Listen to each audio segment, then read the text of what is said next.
ओम नमः शिवाय। हर हर महादेव। फ्रेंड्स, कैसे हैं आप सब। मेरे लड्डू गोपाल चैनल में आप सबका स्वागत है। फ्रेंड्स, आज मैं आप सबके साथ शेयर करूंगी हरितालिका तीज की सरल पूजा विधि। फ्रेंड्स, पहले तो जिस जगह पर हम पूजा करेंगे उस जगह पर अच्छे से साफ सफाई कर लेंगे और पूजा की चौकी लगा लेंगे और उस पर लाल कपड़े का आसन दे देंगे।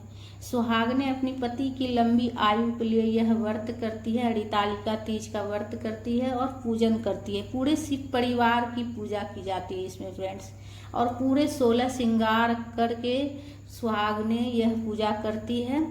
और सबसे पहले अक्षत का आसन देकर पूरे शिव परिवार की तस्वीर को हम विराजित कर लिए हैं और अक्षत से हम अष्टदल कमल बना रहे हैं। तो चावल को थोड़ा सा हल्दी से कलर कर लीजिएगा फ्रेंड्स। सुहाग की पूजा में जो है ना सफ़ेद चावल जो है ना चढ़ाना सही नहीं रहता है, उसको थोड़ा सा आप हल्दी से कलर कर लीजिएगा। और बेलपत्र का आसन देकर शिवलिंग को विराजित कर रही हूँ मैं। शिवलिंग में भी पूरा शिव परिवार होता है फ्रेंड्स, तो अगर आपके पास शिवलिंग हो तो उसमें भी पूजा कर सकते हैं, या फिर आपके पास शिव परिवार की तस्वीर हो तो उसमें भी पूजा कर सकते हैं फ्रेंड्स। इसके बाद कलश स्थापन के लिए हमने 1 लोटा लिए हैं, उसमें स्वच्छ जल भर के गंगा जल मिला लिए हैं और कलावा भी मैं बांध दी हूँ और रोली से स्वास्तिक बना लेंगे हम कलश में। कलश आप तांबा का भी ले सकते हैं, पीतल का भी ले सकते हैं। और आम के पत्ते मैं ली हूँ 5।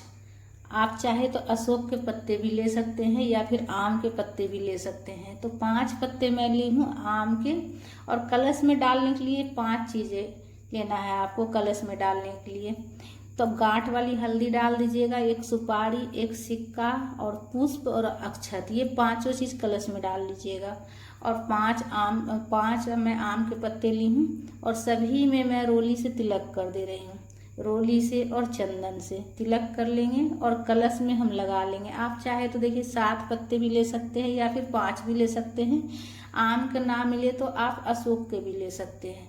उसके बाद हम आम के पत्ते लगाने के बाद उसके ऊपर हम पूर्ण पात्र रखेंगे। 1 प्लेट में चावल भर के रखेंगे। पूर्ण पात्र मतलब पूरा प्लेट भरा हुआ होना चाहिए। तो अच्छे से भर कर हम 1 प्लेट उनके कलश के ऊपर रखेंगे, पूर्ण पात्र रखेंगे और उसके ऊपर हम नारियल रखेंगे। नारियल पानी वाला होना चाहिए और उसमें कलावा में पहले ही बांध के लपेट के रखी थी, तो उसके ऊपर हम नारियल रख देंगे। श्री कलश की स्थापना मैं की हूँ फ्रेंड्स। तो आप चाहे तो श्री कलश की भी स्थापना कर सकते हैं या फिर दीप कलश की भी स्थापना कर सकते हैं। दीप कलश की स्थापना आप नारियल के जगह पर दीपक को प्रज्वलित करके रख दीजिएगा तो दीप कलश की स्थापना हो जाएगी। उसके बाद पूजा में सबसे पहले दीपक प्रज्वलित कर लेंगे हम। अक्षत का आसन देकर दीपक प्रज्वलित कर लेंगे। दीपक आप घी से भी कर सकते हैं प्रज्वलित या फिर तिल का तेल से भी। उसके बाद सबसे पहले हम शिवलिंग पर अभिषेक करेंगे। सबसे पहले जल से अभिषेक करेंगे, उसके बाद दूध से मैं अभिषेक कर रही हूँ। आप चाहे तो पंचामृत अभिषेक भी कर सकते हैं या फिर गाय के कच्चा दूध से भी आप अभिषेक कर सकते हैं। उसके बाद फिर जल से अभिषेक कर लेंगे। उसके बाद जल का छिड़काव करके तस्वीर में भी जितने भगवान जी हैं सभी को भाव स्नान करा लेंगे हम। वस्त्र के रूप में कलावा अर्पित कर लेंगे और माता को हम चुन्नी अर्पित करेंगे, गौरी माता को। तो बिल्कुल सरल विधि मैं आप सबके साथ शेयर कर रही हूँ फ्रेंड्स। तो वीडियो पसंद आए तो लाइक ज़रूर कर लीजिएगा फ्रेंड्स, और हमारे चैनल पर अगर नए हैं तो सब्सक्राइब जरूर कर लीजिएगा फ्रेंड्स। माता को हम चुनरी अर्पित कर देंगे। उसके बाद हम तिलक कर लेंगे। शिवलिंग में हम चंदन से तिलक करेंगे और गणेश जी को रोली से तिलक करेंगे। भोले बाबा को चंदन से तिलक किया जाता है। उसके बाद कलश में भी हम तिलक कर लेंगे और दीपक में भी हम तिलक कर लेंगे रोली से। और तस्वीर में भी जितने भगवान जी हैं सभी भगवान जी को, कार्तिक जी, गणेश जी, भोले बाबा, नंदी महाराज, सभी को हम तिलक कर लेंगे। रोली से, चंदन से तिलक कर लेंगे और माता को हम सिंदूर लगाएंगे। गौरी माता को सिंदूर लगा लेंगे। 5 बार सिंदूर लगाएंगे और सिंदूर लगाने के बाद हम अपने चूड़ी में सिंदूर लगाएंगे और वापस अपने मांग में सिंदूर लगाएंगे।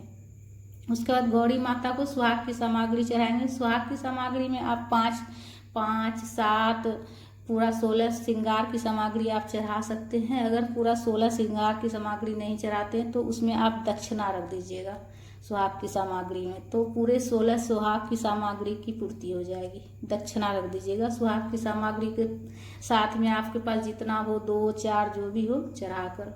उसके बाद आप बेलपत्र, आक, धतूरा जो हो आपके पास आप चढ़ा लीजिएगा और गणेश जी को दुर्वा चढ़ा लीजिएगा, माता को भी चढ़ा लीजिएगा, पुष्प चढ़ा लीजिएगा। और भोले बाबा को आप भांग, धतूरा, बेलपत्र, आक, धतूरा जो हो सभी चढ़ा लीजिएगा। समी का पत्ता आपके पास हो तो चढ़ा लीजिएगा। अगर कुछ भी नहीं हो तो देखिए सिंपल आप एक बेलपत्र हो तो वो चढ़ा लीजिएगा।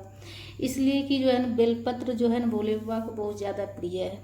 कलश के ऊपर भी पुष्प अर्पित कर लीजिएगा। कथा की पुस्तक हो तो आप पूजा में रख लीजिएगा पढ़ने के लिए, और कथा की पुस्तक के ऊपर भी पुष्प अर्पित कर लीजिएगा। उसके बाद भोग लगा लीजिएगा। भोग में आप देखिए जितना आपके पास फल हो, 2 तरह, 4 तरह, 5 तरह का आप भोग लगा लीजिएगा। नहीं हो तो आप 1 तरह का भी अगर फल हो तो 5 की संख्या में कम से कम जरूर चढ़ाइएगा।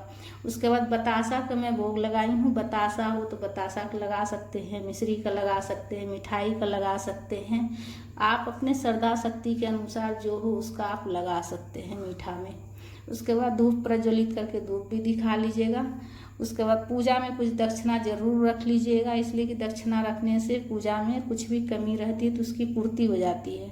उसके बाद जल का भी भोग लगा लीजिएगा, और हाथ में पुष्प लेकर कथा की पुस्तक हो तो कथा पढ़ लीजिएगा। नहीं तो आप फोन में भी सुन सकते हैं। मेरे चैनल पर भी आपको कथा का वीडियो मिल जाएगा। उसके बाद देखिए इसके बाद आप कपूर प्रज्वलित करके आरती कर सकते हैं, या फिर दीपक प्रज्वलित करके भी आप आरती कर सकते हैं कथा पढ़ने के बाद। तो प्रेम पूर्वक आरती कर लीजिएगा। सर्वप्रथम आप गणेश जी की आरती गाते हुए आरती कर लीजिएगा। उसके बाद भोले बाबा का आरती गा लीजिएगा, माता पार्वती का आरती गा लीजिएगा। कथा की पुस्तक में आरती लिखा हुआ रहता है, तो आप पढ़ते हुए भी आप आरती कर सकते हैं फ्रेंड्स। उसके बाद आरती करने के बाद सीधे हाथ में जल लेकर आचमनी कर लीजिएगा। 3 बार हाथ में जल लेकर घुमाते हुए किसी पात्र में जल को छोड़ दीजिएगा। बाद में उस जल को किसी पेड़ में डाल दीजिएगा।